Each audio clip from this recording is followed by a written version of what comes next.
우선 지난 나스닥 선물 일봉의 기준으로 한번 살펴보면은 10월 26일부터 상승 전환을 했죠. 인플레이션이 이제 하락하면서 금리에 대한 기대감이 이제 시작되면서 상승을 했습니다.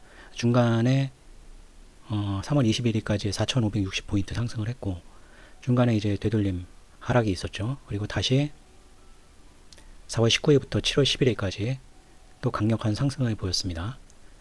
이때는 조금 시장이 너무 과도하게 10월 26일부터 보면은 굉장히 큰 상승이었죠.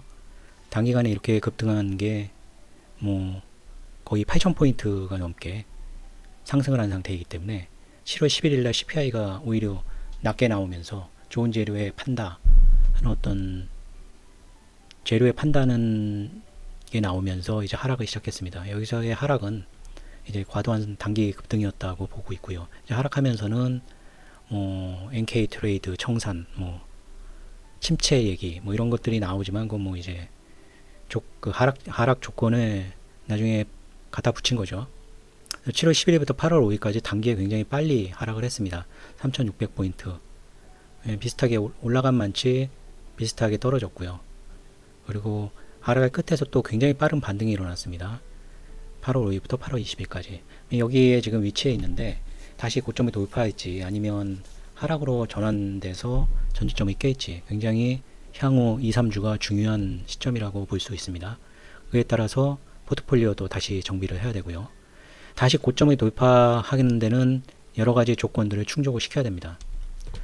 첫 번째로는 인플레이션은 굳이 볼 필요 없다 이러는 분들도 있는데, 그거는 아니라고 생각합니다. 인플레이션이 지금 하락을 계속 하고 있기 때문에 계속 하락할 거다 하는 믿음이 있는데, 인플레이션이 하락을 멈추거나 혹은 다시 상승으로 전환되면 스태그플레이션에 대한 우려가 분명히 나올 겁니다. 그러면 상승한다는 것은 굉장히 어려운 얘기죠. 인플레이션도 계속 지속적으로 지켜봐야 되고 하락 추세가 지속이 돼야 되겠죠.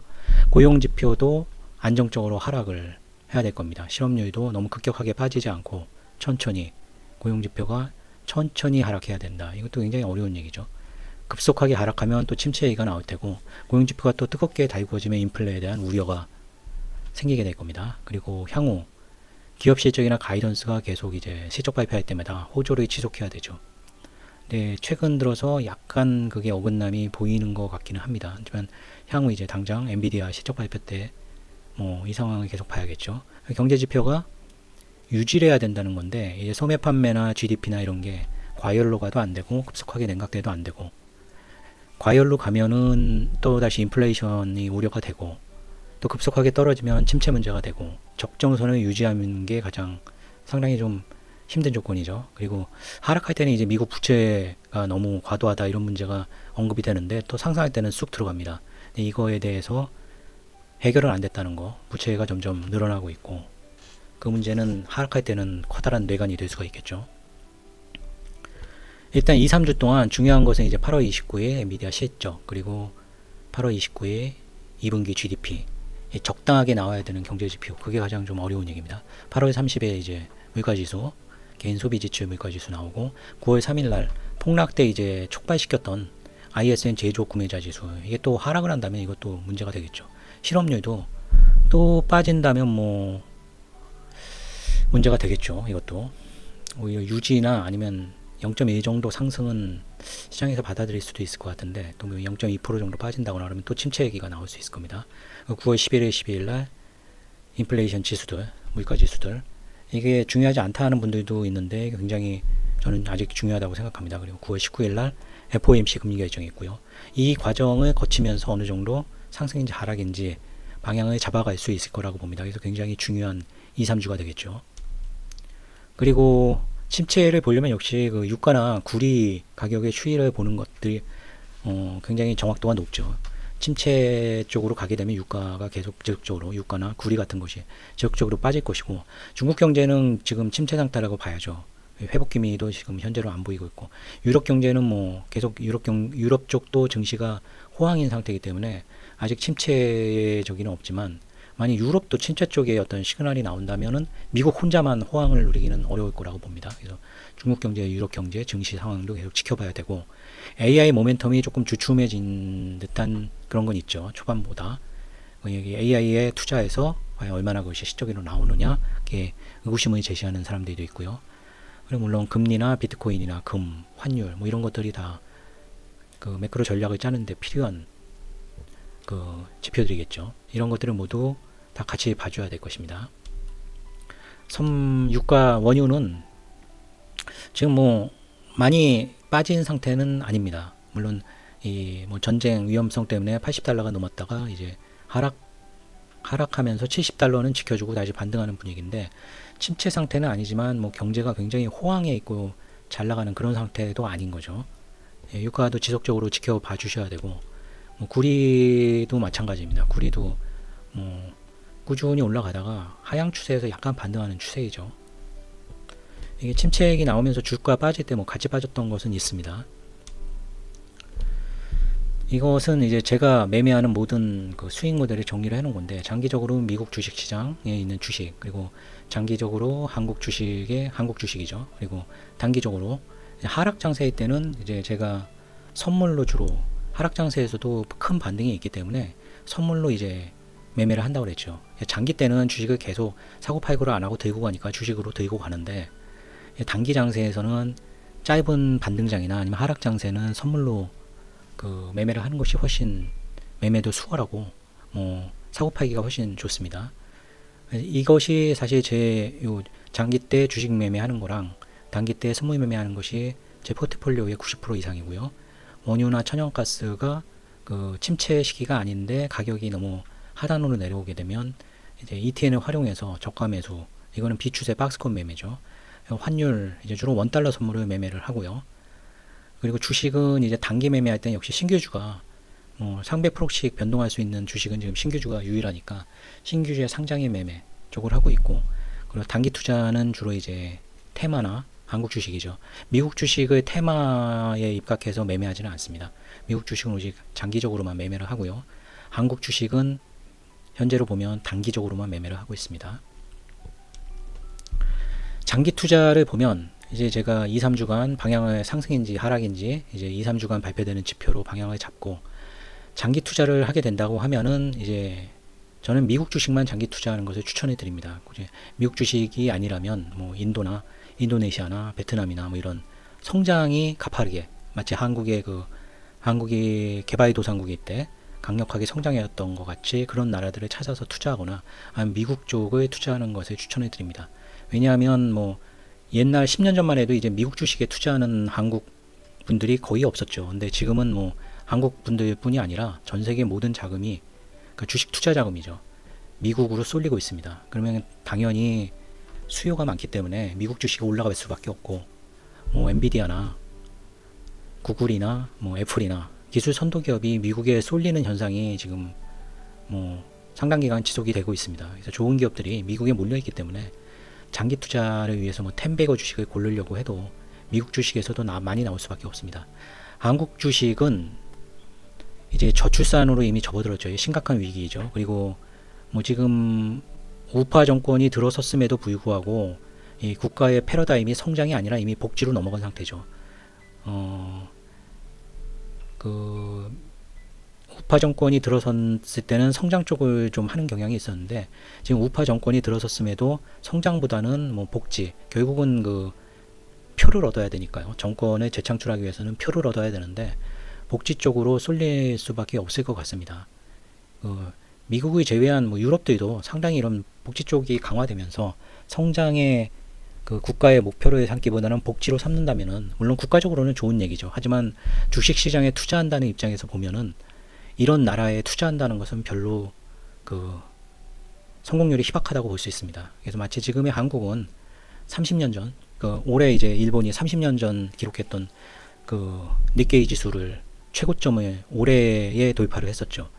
그런 30년 전에 일본 같이 보인 것은 제 개인적인 생각입니다만, 한국 시장에서 좋은 주식을 찾는 것은 미국이나 아니면 이런 개발도상국, 성장이 가파른 나라들에서 찾는 것보다 굉장히 어렵지 않을까. 그래서 한국 주식은 장기 투자, 뭐 1년, 2년, 3년씩 가져가는 게 아니라 전기차가 테마가 있으면 전기차 주식에서, 아니면 AI 테마가 있을 때 AI, 이런 테마는 뭐 1년 이상 지속되는 것은 별로 많지가 않죠. 하지만 그렇다고 뭐 1, 2주로 단기로 끝나지도 않습니다. 단기에 그 자금이 몰리는 어떤 업종이나 테마에 중기 투자로 접근하는 것이 추천드립니다. 현재 뭐 미국 주식을 장기 보유 주식은 이제 미국 주식이고요. 한국 주식은 전기차 인버스니까 이건 뭐 장기 보유라고 하기는 어렵죠. 오히려 숏에 친 거니까요.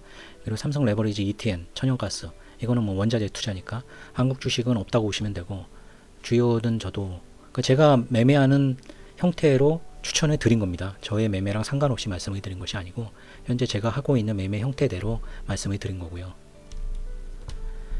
이제 이 차트로 이제 접근한, 지표가 아니라 차트로만 본다면은 이제 크게 이제 변곡점에서 매매를 하는 게 제일 좋겠죠. 여기서 이제 상승해서 올라가는 기간 동안은 계속 뭐 중간에 매도를 해서 이익을 실현했다 해도 또 저가에서 상승, 그 저점 매수, 저점 매수, 저점 매수, 저점 매수. 뭐 여기서는 뭐 셀도 괜찮았겠죠. 하지만 뭐 짧은 셀이었으니까요.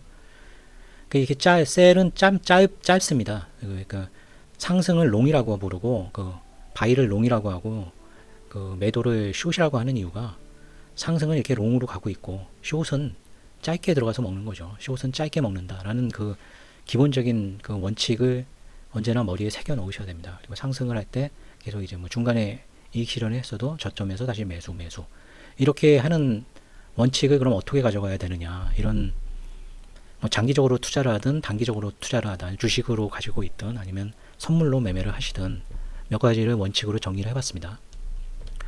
이 추세 방향의 고점 저점으로 진입하라, 이게 그 얘기입니다. 이제 추세가 이렇게 상승 추세일 때는 이제 중간에 팔았다 그래도 내려갈 것 같아도 숏을 하지 않고 저점에서 다시 저점 매수. 이제 떨어질 때는 다르죠. 떨어질 때는 이제 매수를 하면 안 되고 올라갈 때 고점 매도. 그러니까 추세가 어느 쪽인 방향인가를 일단 정해놓고 그 방향대로 한 방향으로만 매매하는 것이 옳습니다. 이런 추세 중에 나는 여기서 그 매도를 하고 여기서 다시 바이를 하고 여기서 다시 매도를 하고 이렇게 그 귀신같이 매매할 수 있는 사람은 없습니다. 그리고 그렇게 매매를 하게 되면 방향이 보일 수도 없고요. 일단 추세 방향을 최대한 열심히 노력을 해서 맞추도록 하고, 그 추세 방향대로 바이 추세일 때는 저점 매수, 그리고 셀 추세일 때는 고점 매도, 이 한 가지 방향으로만 매매를 하는 것이 좋습니다. 추세 방향은 모르겠다 할 때는 뭐 가장 쉬운 방법은 인베스팅에서 나스닥이나 뭐 S&P 주식을 가지고 있다면 S&P를 보시면 이렇게 나옵니다. 근데 이게 뭐 그 분봉, 뭐 시간봉, 일봉, 뭐 주봉, 월봉 따라 다른데, 일봉으로 대충 보시면은 이렇게 적극 매수로 나올 때는 숏을 하시면 안 되죠. 예. 일봉의 어떤 이런 추세가, 이건 뭐 유료도 아니고 무료로 나오는 거니까요. 뭐 추세를 내가 기술적 지표로 난 찾아보기는 좀 어렵다 하시는 분들은 인베스팅을 참조하셔도 됩니다. 나스닥 주식을 가지고 계시면 뭐 이렇게 보시면 될 테고, 그 주식을 보시면 되죠. 엔비디아를 가지고 계시면 엔비디아의 지금 추세가 뭔지. 근데 사실 이것도 완전히 정확하지는 않은 게, 엔비디아가 $100 내려가고 막 이럴 때는 이제 적극 매도로 나왔을 겁니다. 그래서 이것은 오히려 그 지수 선물을 매매할 때 더 유용하다고 볼 수가 있습니다. 그 추세는 오버슈팅이 나야지만 거의 끝난다고 보시면 됩니다. 그러니까 이런 거죠. 이 정도 올라가면 너무 심하다 하고 숏을 할 수가 있습니다. 그래서 급격하게 빠지죠. 아니 이렇게 그 섣불리 여기서 떨어질 때도 급격한 반등이, 엄청난 큰 반등이 있죠. 급격하게 떨어지니까 반등도 큰 건데, 여기서 이제 이 정도 떨어졌다 생각하는 것보다 더 떨어진다고 보시면 됩니다. 그리고 이 정도 올라가면 너무 심한 거 아니야 하는 것보다 더 심하게, 그러니까 올라갈 때는 모든 사람들이 욕심을 내고 그 숏을 섣부르게 쳤던 사람들이 다 죽어나 자빠지고, 거꾸로 이제 내려갈 때는 섣부르게 이제 저가 매수 들어왔던 사람들이 다 이제 녹아 떨어져 나가는, 공포에 질려서 이때 빅스 지수가 뭐 거의 엄청나게 올라갔었죠. 그럴 때까지 하락을 합니다. 그러니까 적당하게 이 정도 올라왔으면 숏을 쳐야지, 아니면 적당히 이 정도 내려갔으면 바이를 해야지. 이런 굉장히 위험한 겁니다. 왜냐하면 마지막에가 제일 가파르게 올라가고 가파르게 떨어지니까요. 그 상황에서 그냥 그 완전한 손실을 입을 수가 있습니다. 그래서 단기적으로 이 얘기죠. 단기적인 추세 전환으로 진입하는 것은 위험하다. 변곡점은 1년에 6번 정도 나옵니다. 그러니까 이제 자주 나올 수가 없다는 거죠. 그러니까 내가 바이로 했으면 바이를 계속 지속하면서 하고, 뭐 일주일 만에 바이였다 셀이었다 이런 거는 없다는 거죠. 이제 여기서는 뭐 이렇게 7월 11일에서 해서 8월 5일에 이제 바이로 바뀐 건데, 이것도 거의 한 25일 정도 되죠. 25일 정도. 그러니까 뭐 하루에 막 바이했다 숏했다 하시는 분들도 있는데 그런 매매는 없습니다. 그래서 지수 선물을 매매하실 때는 바이일 때는 바이만 꾸준히 하시고, 이거를 이제 바이에서 셀로 전환하는 것은 1년에 한 5번, 6번 정도라는 얘기죠. 그러니까 방향을 바꾼다는 것은 그만큼 신중해야 된다는 겁니다.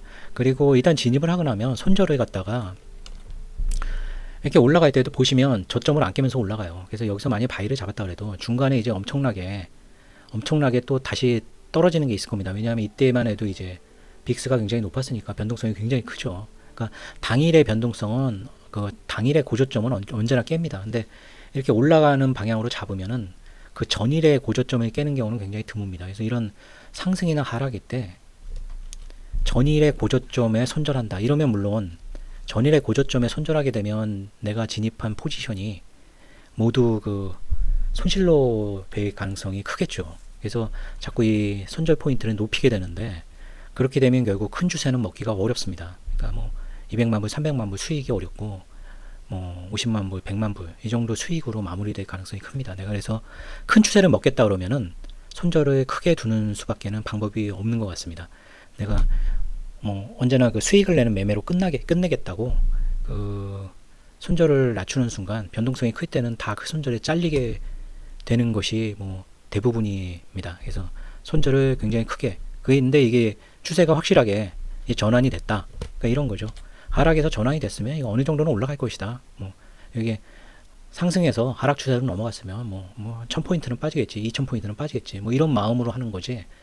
요 중간에 이제 되돌림에 그게 이제 두려우면은 손절을 짧게 둘 수는 없습니다. 근데 큰 추세, 이렇게 크게 추세를 먹으려면 손절은 굉장히 크게 두는 수밖에 없다. 뭐 이렇게 말씀을 드리는 수밖에 없겠네요. 네, 오늘 시청해주신 분들 감사드리고요. 예, 다음 주에도 좋은 매매 하시길 기원하겠습니다.